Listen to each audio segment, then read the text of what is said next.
Il y a quelques années, j'étais à un tournant décisif de ma vie. Je me souviens de cette soirée, tard dans la nuit, où j'étais assis seul, les yeux rivés sur mon téléphone, hésitant à répondre à un appel. C'était encore une de ces demandes d'argent. Vous savez, ce genre d'appel où l'on vous dit « Grand frère, j'ai besoin d'aide, je suis dans une situation difficile ». À ce moment-là, j'étais le seul de ma famille à avoir un emploi stable, et tout le monde se tournait vers moi pour régler les problèmes. Chaque mois, une fois que j'avais payé toutes les factures familiales, il me restait à peine de quoi subvenir à mes propres besoins. Les soins des parents, les frais de scolarité des frères et sœurs, les urgences imprévues. Tout reposait sur moi. Salut à tous, je suis Jockey et bienvenue sur Opportunités d'Afrique. Aujourd'hui, je veux partager avec vous quelque chose qui a radicalement changé ma vie. Le mindset ou l'état d'esprit. Parce que, vous voyez, à ce moment-là, j'avais le choix. Soit je continuais à me sentir écrasé par ces responsabilités, soit je changeais ma façon de voir les choses. Et croyez-moi, ce choix a tout changé. Vous savez, en Afrique, nous avons des défis qui sont parfois très lourds à porter. Quand vous êtes le seul salarié de votre famille, il y a cette énorme pression. Vous êtes responsable de tout, les soins des parents, les problèmes d'argent des frères et sœurs, les factures, les urgences, tout repose sur vous. Et c'est épuisant, non? Laissez-moi vous donner quelques exemples concrets que beaucoup d'entre nous vivent là chaque jour. 1. Le poids des responsabilités familiales.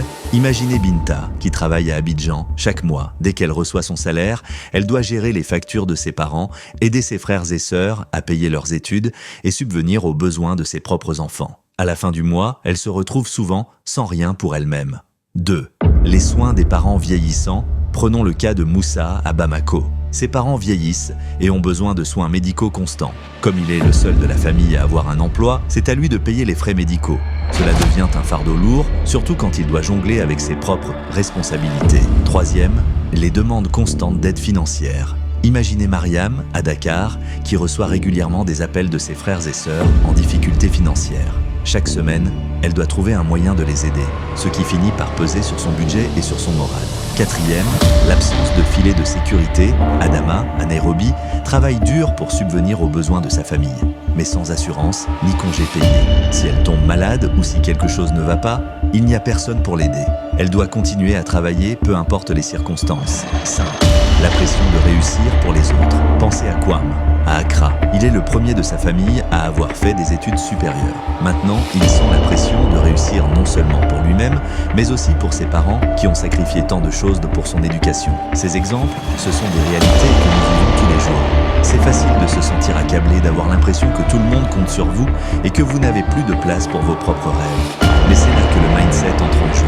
Parce que même face à ces pressions énormes, il est possible de développer un état d'esprit qui vous aide à non seulement gérer ces défis, mais aussi à prospérer. Parlons d'abord du mindset d'abondance. Quand vous êtes le seul soutien de famille, il est facile de tomber dans une mentalité de manque, de croire que vous ne pourrez jamais en faire assez. Mais un mindset d'abondance, c'est choisir de voir les choses autrement. C'est se dire, oui, les responsabilités sont lourdes, mais je peux trouver des solutions. Je peux créer de nouvelles sources de revenus, je peux apprendre à mieux gérer mes finances pour que tout le monde y gagne. Imaginez Fatou, qui travaille comme secrétaire à Kinshasa. Pour arrondir ses fins de mois, elle a commencé à vendre des produits faits maison après le travail. Au début, c'était juste pour dépanner, mais en quelques mois, elle a réussi à créer une véritable petite entreprise qui lui permet non seulement de subvenir aux besoins de sa famille, mais aussi de mettre de l'argent de côté pour ses propres projets.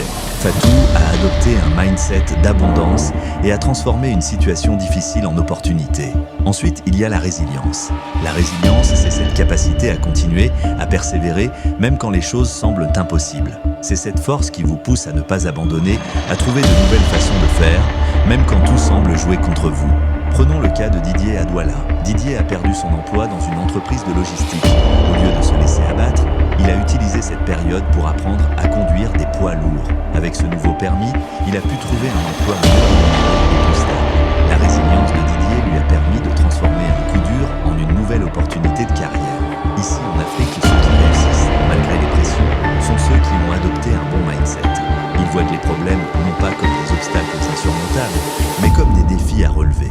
Ils ont compris que, même avec toutes les responsabilités familiales, il est possible de trouver des opportunités pour créer de la valeur pour eux-mêmes et pour leurs proches. Alors, comment pouvez-vous, vous aussi, adopter ce mindset d'abondance et développer votre résilience? Premier, prenez du recul pour mieux comprendre vos défis. Au lieu de vous laisser submerger, essayez de voir chaque problème comme un défi à relever. Parfois, prendre du recul permet de trouver des solutions créatives que vous n'auriez pas vues autrement. 2. Créer des sources de revenus supplémentaires. Cherchez des moyens de diversifier vos revenus. Cela pourrait être un petit commerce, un investissement dans une activité agricole ou même offrir des services en ligne. 3e, apprenez à fixer des limites avec bienveillance. Expliquez à votre famille ce que vous pouvez faire et ce que vous ne pouvez pas faire. Il est important de ne pas vous épuiser pour pouvoir continuer à aider à long terme. 4e, entourez-vous de soutien. Parlez à d'autres personnes qui comprennent votre situation. Créez un réseau de soutien où vous pouvez partager vos défis et trouver des solutions ensemble. 5e, gardez une vision à long terme. Même si les choses sont difficiles maintenant, gardez à l'esprit vos objectifs à long terme. Chaque étape que vous franchissez aujourd'hui vous rapproche de votre vision d'un avenir meilleur. En fin de compte, même avec toutes les pressions que nous vivons ici en Afrique, il y a toujours des opportunités pour ceux qui savent tout chercher.